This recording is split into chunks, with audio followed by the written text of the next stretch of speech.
Ominous, slow music begins, we see it everywhere. The perfectly manicured green, the crisp white ball, the polite applause. Golf. A game of precision, patience, and privilege.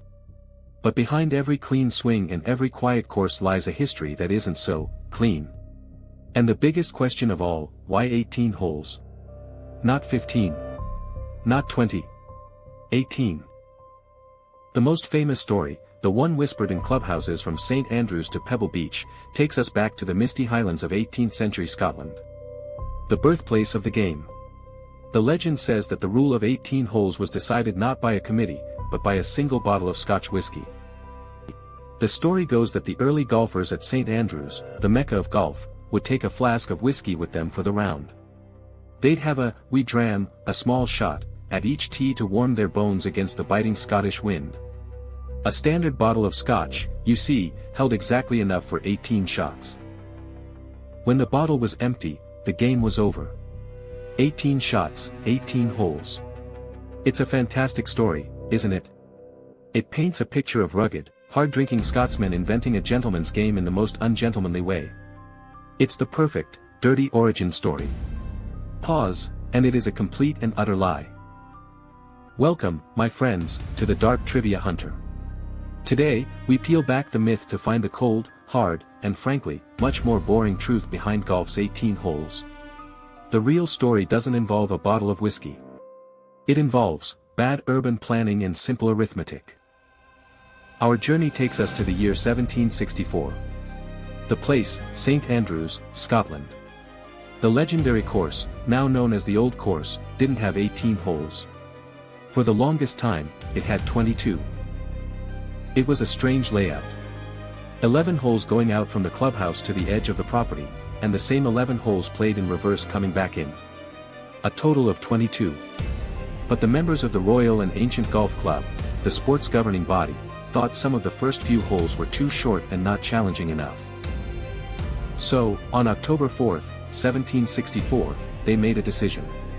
Not over a bottle of whiskey, but likely in a stuffy room over some dry documents. They decided to combine the first 4 short holes into 2 longer, more formidable holes. Simple as that. This simple act of course maintenance changed everything. They combined 4 holes into 2. So the 11 holes out became 9 holes out. And the 11 holes back became 9 holes back. 9 plus 9 equals 18. It was that simple. That mundane. No romance, no whiskey, just golf course renovation. For nearly 100 years after that, other courses still had different numbers of holes. It wasn't until the legendary groundskeeper of St. Andrews, Old Tom Morris, formally established the 18-hole round in 1858 that it became the standard. He was a visionary, but he wasn't a drunkard deciding rules based on his flask. So why does the whiskey myth persist? Because it's a better story. It's more fun. It fits the dour, hard-drinking Scot stereotype that the world loves. The truth is often quiet, practical, and a little boring. The lie is loud, romantic, and intoxicating. The dark secret here isn't one of conspiracy or murder. It's the secret that we, as humans, prefer a good lie over a boring truth. The whiskey story is a marketing masterpiece, a viral legend from a time before the internet. It sells a version of golf, and Scotland, that is infinitely more interesting than reality. So the next time you're watching golf, or walking a course, remember the 18 holes. Don't think of the whiskey. Think of the boring committee, the practical decision, and the quiet death of 22 holes.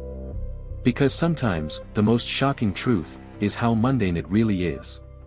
Music fades in, thanks for joining the hunt. If you enjoy digging up the truth, hit that subscribe button. And tell me in the comments, what myth should we shatter next?